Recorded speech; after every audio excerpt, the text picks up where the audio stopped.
Oh, yeah. Guess Welcome what? back. We might have some new music coming out soon, too. Just teasing that out. Yeah, all right, exciting. All right. We got to get the jams going. If you Yeah. guys aren't bopping to it, you will be soon. Yep. Thanks for coming to hang out with us today. If you're new here, welcome. We love to have you. I'm Erika, and this is Jax. We've got a super cool show lined up for y'all today. Super impressive guest. We've got Aaron Painter. He's a deepfake expert and the CEO of Nametag, an identity verification company that's at the forefront of stopping social engineering attacks. Aaron's lived and worked in 6 countries across 4 continents. Talk about global presence. Yeah. He's a fellow at the Royal Society of Arts, a member of the Forbes Business Council, and a senior external advisor. He's been named AWS 2019 Consulting Partner of the Year for his work at Cloudreach. He spent almost 14 years at Microsoft. He's a frequent media commentator, author, active speaker, advisor, and investor to companies that are pursuing business transformation. Woo. Without further ado, Josh, let's just go ahead and bring Aaron on. Let's go. Let's go.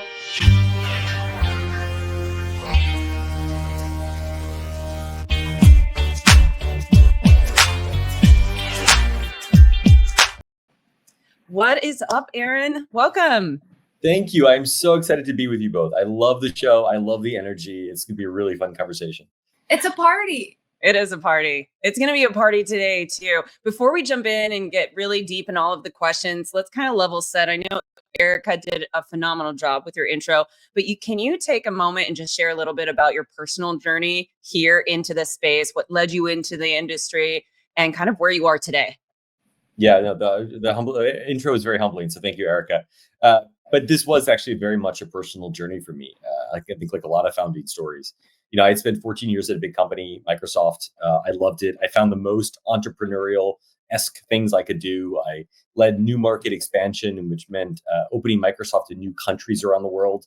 How do you decide where in Africa, for example, we should open up? Where is there economic potential and partners that we can bring in? Ran the Windows franchise in Brazil, and ultimately ran the business in China, which was sort of the most crazy frontier and land of opportunity at that period. Awesome. So I loved it. But I left. I wrote a book actually after leaving Microsoft. We can talk a bit more about. And then I went to run a private equity-backed company that was based in the UK. It was sort of one of AWS's earliest and biggest partners in Europe. We expanded that relationship in a whole bunch of different ways into Google and to Microsoft, and did really well. And it was super exciting. But I personally then at that point was kind of tired of going back between our headquarters in London and New York and all these, we had 23 offices around the world. It was wild. And so I moved back to the US sort of just before the pandemic, literally, February of 2020. And as things were getting crazy and everyone, everything was shutting down and we're all sort of stuck at home, I suddenly had all these friends and family members who had their identity stolen. And I said, I'm going to be a good friend and be a good son. Like, we're going to figure this out. We're going to jump on the phone together. And you probably had this experience, but every company we called said, well, before I can help you, I need to ask you these security questions, which ranged from, what's your favorite color, to what street did you live on in whatever year, to what's your last name? And obviously someone had called before us, answered these silly questions, and took over our accounts. Oh my God. It was wild. And so that led me to say, there has to be a better way, right? Technology has to provide a better way to sort of know who the human is behind a screen, particularly to keep these digital accounts safe that really, govern most of our lives these days. So that's what led originally to finding Nametag. Love that. Oh, I love that. Wow. Yeah. I was just telling Erika too, we were typing over here. We have a little Word document. That's how we stay on track on everything. And as you're talking and sharing your story, I have to just say, it's such an impressive background. And we are so fortunate with the cool people we get to meet on this show. It's awesome. Well, thank you for sharing your expertise, your background. This is a super interesting time that we're living in right now. You've been on the cutting edge of like integrating AI, machine learning technologies. I mean, you have your own personal perspective on how it impacted your life, your loved ones. This is just such a hot topic of conversation. There's fear, there's excitement, there's a lot of like uncertainty. And so talk to us a little bit about embracing this era that we're in. How can people better educate themselves? Yeah, I'd love to start and just maybe even share some background, particularly if we zoom in on deepfakes, kind of what that means. It's a term we've heard a lot about in the news, and the term really originated from 2017, 2018, a user on Reddit who was sort of created adult content using celebrity faces and bodies and mixing them together and creating, call it, new pieces of work. It sort of gave birth to this category of deepfakes. Their handle had deepfake in the name, and so we've adopted that term. And it used to mean, Photoshop. It used to mean manipulating a picture, or in our world, it meant manipulating like a driver's license. The easiest way to fake someone's driver's license wasn't to make a physical copy. It was to use Photoshop, edit a few things, and then save as PDF and upload it to somewhere.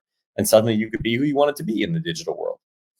Deepfakes, however, meant that suddenly we had these Gen AI tools to make much more sophisticated versions, not only of, let's say, the document, but of the person. And that could be the person speaking, an audio, it could be a photo of that person, or it could be a video of that person. And so deepfakes we see appear in a lot of aspects of our life today, namely two big categories. One is that, did you really see that video of the person saying X or Y in public? Oh my gosh, how could that be them? And it might be them, it might not be them, but this sort of celebrity leaked content, political figures and the like. The other one are really around we call social engineering attacks, which is sort of or kind of being a communist. There's not much technical about them. It's, you call someone and you try to convince them that you are the person that they think speaking with. And increasingly, people are using deepfakes or Gen AI tools to have those conversations, which means they might mimic the voice of someone else. If it's a video call, they might mimic the video of someone else. And so suddenly this very human thing where we're used to trusting what we hear and see, we can no longer trust what we hear and see in this virtual context. And that's really become a very big issue in the world of impersonations. We can talk more about, but a little bit on just kind of deep fakes. Then we can even talk about how they're used and deployed technically. But that's just a bit of background. Is that a helpful start? Yeah, it's a hot topic. And I like how you kind of preface it to explain from what I was hearing you say, it was kind of in the fashion industry, change our face, change our look, change little things like that. It was really prevalent in that space. And then it became more prevalent and started being used broader once the technology basically met up with it. And now we're seeing this proliferation of data that's getting spread out there, and people are not fact checking because, maybe we don't have the time, or they just want to believe what they see. And that kind of ties into why you got into the space. So if you can share a little bit about that, of like that, because you were talking about how your data was breached, talking about deep fakes, like how can somebody defend themselves against something like this and AI and the use of AI? Well, this led us to starting to think about that personal challenge I had was, how do you know who's behind the screen? Am I the real account? And so we hadn't looked at these ways of verifying who someone is today. And most of it exists in financial services in a process that's called Know Your Customer, or KYC for short. And it's basically when you're opening a new bank account, the bank plausibly has to say, do we know who this person is and where the funds came from? It's sort of a regulatory compliance requirement. And so the flow for that has always been scan your ID, a driver's license, a passport, and take a selfie. But that workflow had always existed in a web browser, 100% of it.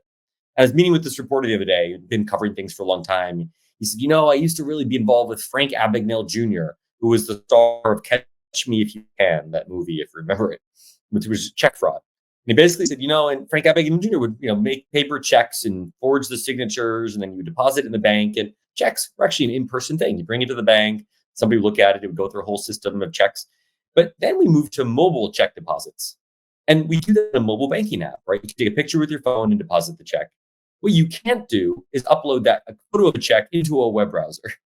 And you can't do that because it's actually not secure. But when it comes to identity verification, the standard technology had always been upload a photo of your selfie and your ID into a web browser. So we basically did a similar thing to what people do with checks. And we said, what if we had people scan their ID and take a selfie, but did it only on mobile devices? And it turns out by moving to mobile, you get all these security benefits of just modern mobile phones. Things like cryptography, meaning you can't, sort of change the capture device. You can't put in a fake camera or put in a fake feed. You know that the cameras on the device are the ones you're talking to. You get all the advanced sensors. You get, the Face ID camera to take a selfie, not to power Face ID, but actually get a three-dimensional selfie of someone. Things like that became a really big breakthrough. So we developed this tech, and we actually didn't know where to apply it. We first thought, okay, social media sites, gosh, verified profiles are in need. You really need to know who's posting this other content to know if it's real. Or dating sites. Like, how crazy is it that you're going to build a relationship with someone, and if it goes well, meet up in person, but it starts with the Gmail or Facebook login? And it turns out we were just ahead of our time. The platforms were like, yeah, this is interesting, but we don't really need this today. And so we got pulled early on then by a company called HubSpot. It was a big CRM player. And they said, hey, we have this use case. And we've tried to protect our customer accounts with multi-factor authentication. We want people to be able to have more security. The problem is people get locked out. They upgrade their phone or things don't go well. So they have to call our help desk. And when they call for support, the help desk person doesn't know who they actually are. And so it creates an opportunity for fraudsters to sort of take over someone's account. So they started and said, hey, can you, we really listened, and they said, well, make something for your help desk. We did for their agents to send verification requests. Then they said, hey, this works really well. Can we integrate this in our product? So on the website, there used to be a forgot my password button. It went away when MFA came along, and they added back a link. And now there are two choices. Zero-day exploits and supply chain attacks keep you up at night? Worry no more. You can harden your security with ThreatLocker. Worldwide, companies like JetBlue trust ThreatLocker to secure their data and keep their business operations flying high. ThreatLocker takes a deny-by-default approach to cybersecurity and provides a full audit of every action allowed or blocked for risk management and compliance. Onboarding and operation is fully supported by their US-based Cyber Heroes support team. Get a free 30-day trial and learn more about how ThreatLocker can help prevent ransomware and ensure compliance. Visit threatlocker.com.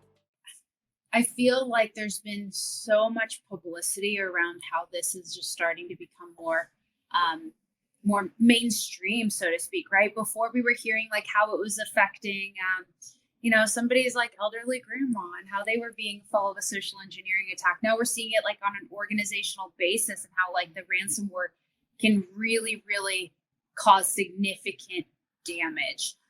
People need to protect themselves. They need to educate themselves, but also like leveraging technology for good isn't a bad idea, right? Like we're scared of the technology, but maybe we can utilize technology to also support us in that way. I mean, I know we've seen that term, like the cyber pandemic, this era of, AI deepfakes, call it whatever you want, right? But Gartner estimates that by 2026, nearly 1/3 of enterprises will consider identity verification and authentication solutions unreliable due to these, AI generated deepfakes.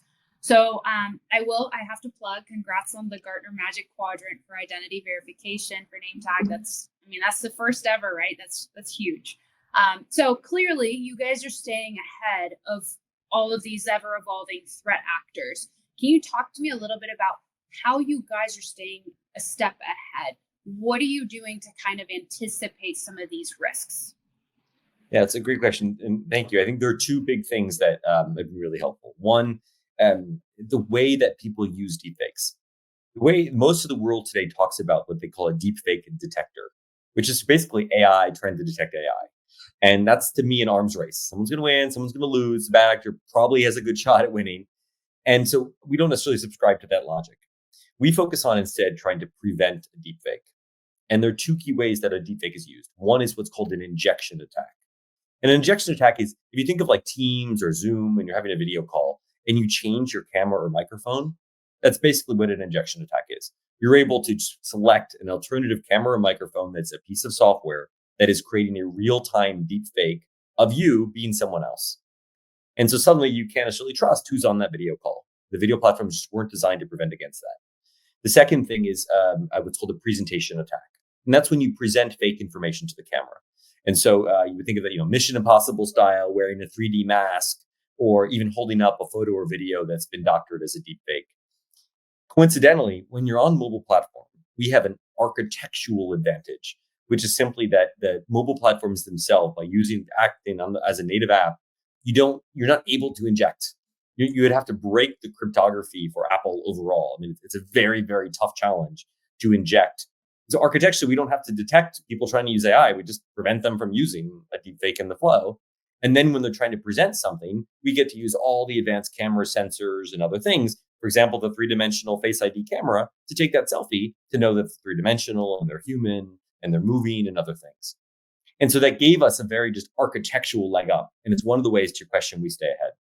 The other big way is finding sort of vulnerability points in an enterprise. And this is purely because we listen and we've earned the trust of our customers. They come to us and they give us these ideas and they're like, hey, I found a new one. Can I put Nametag in front of that? And the most recent example has been hiring. And so there has been this wave in the last 3 to 6 months of, I used to kind of put it in quotes, but North Koreans, applying for jobs and getting the jobs. And it's happened because we're in a world of remote work and remote hiring, and the Gen AI tools have gotten so good that it's very easy for someone to apply for a job, again, using a deepfake tool in a video interview, going through sometimes HR does a background check or an I-9 verification in the US, which are regulatory compliant things. They're necessary. HR is doing the best they can. But then it goes to IT to sort of provision the credentials. And they send, dear Gmail account, welcome to our company. Click here to set up your password and MFA. And that's a really risky thing to do. And so we said, hey, let's put, identity verification in front of that. Let's let a user be given their email address, but go to a portal for their company, type in the email address, verify themselves, and then reach into Okta, Duo, Entra, whatever they might be using, and allow them to provision with some sense of security in front of it. And so those new use cases and finding places that we can go to secure and yet an additional workflow, like at the help desk, like when you're locked out, like when you're onboarding new into a company, have been one of the ways that we're really able to stay ahead of new ways people are trying to use deepfakes and social engineering to take over accounts. It is the wild west out there. It's exciting. And I think even from now and in a year from now, we're going to be in a completely different place, and we're going to be talking about a completely different threat scape. But still, this will in turn be relevant. I truly believe it won't be going away anytime soon. So a little bit of a pivot, Aaron, author myself. So I was really excited when I saw the book that you wrote called Loyal, A Leader's Guide to Winning Customers and Employees' Loyalty. And you talk about how leadership is about listening. And I'm big on that. So is Erika. That's one of my biggest things. I've read so many books on it, like listening. And I always say, lead with empathy, be an empathetic leader. And that ties into active listening. For any of our listeners that are out there, and listeners and viewers, can you share some tips on how somebody could become a better listener, a better leader? Maybe 3 to 5 tips that really resonate with you, that really helped you develop and become a better leader, and essentially write this book. Like, it was a passion area because a book is a lot of work. Yeah, it is. Congratulations to you on getting one out the door too. For me, like I'm sure your writing came a lot from personal experience, and it was for me living and working around the world. And I lived in countries, Brazil, China, initially France, but places I didn't know the language. And when I moved to Brazil, the whole team there spoke Portuguese. Very few people spoke English. My customers and partners didn't speak much English, let alone in China. And I learned some Portuguese over time, and I learned some Chinese over time. But I went into these situations where I didn't know the language, but I really had to try and listen and understand. And I found by listening with sort of an intent to understand versus an intent to reply, really changed things for me. And so I was looking suddenly for nonverbal cues. I was looking for expressions. I was looking for, I might recognize a word here or there, but it was trying to get the intent of what the person was saying. And I got some of that. But frankly, the breakthrough happened when people saw how hard I was trying to understand. And by seeing that, they felt respected. And by feeling respected, they felt we could have a trusted working relationship. And so even if the words weren't the most important thing, or we weren't fully understanding what we were saying, we both could feel that there was a sense of respect in the relationship, and then eventually a trusted partnership. And that's what sort of led me to this insight that, by listening and doing it actively, people feel respected. And that really is the first fundamental ingredient I feel in building trust.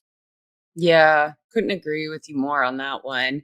And being that I have been out to other countries, both military and on the civilian side, one of the things that I really noticed is that you may not understand what they're saying, but you understand what they're attempting to try to say based on their body language. Like, you can learn so much, especially when you're really engulfed in the language and you don't understand it. You actually start to realize, oh my gosh, I actually knew what they were saying, but they didn't say anything I could actually hear, but I could tell by their body language. Because what is the saying? 75% of language is nonverbal, something like that. Very little is actual verbal. And so we really, really pay attention. That's why getting back into being in present and not doing virtual is so important for the workforce and just humans as a whole too, because that's how we connect better. So I love miss that. so much of that virtually, right? Yes. Like the body language. Some of us talk with our hands, right? We do that anyway on camera, Yep. but like you miss the like the leaning in, right? Like those parts of the nonverbal, like active listening cues. And so much of like building relationships too, I believe, is like how you make people feel. And I feel like that is done so much like through eye contact, right? Like, hey, you've got my attention, even if I don't understand every word that you're saying. You've got these 30 minutes that we're in a meeting. I'm not, multitasking here or there. I'm not getting distracted. Like, I am here with you. Spot on. So that was one of my biggest learnings, and we very much live it in our company. And I feel that when employees feel listened to, they're constantly then sort of eager to help their customers feel listened to, because they know what they learn. They're going to come share, and people in the company are going to care. And all of our success today has been because we have listened well to customers and we've earned that trust. And we saw this hiring trend way ahead of anyone else because companies trusted us to share that they were being vulnerable there. And so it let us start to invest, build solutions around it. And then we were ready when the next person asked. And our entire company has really been built on that progress of truly just listening. Yeah, it's amazing. Just give it, honestly, it's just like that extra 5 or 10%. It goes so far with customer service and valuing your employees. Well, Erin, it has been an absolute pleasure. If any of our listeners or viewers would like to connect with you, what is the best way for them to reach out to you? Is it LinkedIn or somewhere else? Yeah, I'm most active on LinkedIn. And honestly, this area is developing so fast, as you were saying. One of the things we try and do is put a lot of content, decipher news, kind of neutral ways, like, hey, you should understand this. This thing happened. Here's some assessment on it. Because I don't find enough great content out there. And so we're just trying to create it to keep people educated. So please reach out on LinkedIn, follow me or the Nametag account or both. And please engage, ask questions, share what you're learning. I think this education is sort of the first step to us all keeping each other safer. Agreed. Yeah. Thank you, Erin. On one another during these times. Thank you, Erin. Appreciate it. Thanks for having me. Our pleasure. Amazing. Oh, God, man. I love the guests that we have on our show. Seriously. Yeah. That's amazing. We're learning so much. Coming in hot right now. Yeah, I gotta say, I loved taking a step back in this conversation, talking about like the history, how things have transformed. I mean, something you and I did when we were at Wild West Hacking Fest was we watched how quickly you could create a deepfake. And I mean, it was like recording like a minute or two of like audio and then plugging in like the image. And it was like totally believable. It picked up all of, our tonalities and everything. And I was just like mind blown. So if you're listening to this and you haven't seen how quickly those things can come up, like go and educate yourself, go Google it, go find some stuff on the internet. And then we'll definitely plug all the resources that Erin and his team are working hard on. Like he said, please share if you're finding good resources online, want to circulate those throughout the community. Oh, and make sure to, if you haven't already, hit the like button, hit the subscribe button, and email us at that's the number 2, cyberchicks@gmail.com. Otherwise, you guys are amazing. We love you, and we will see you in 2 weeks. Bye. Bye.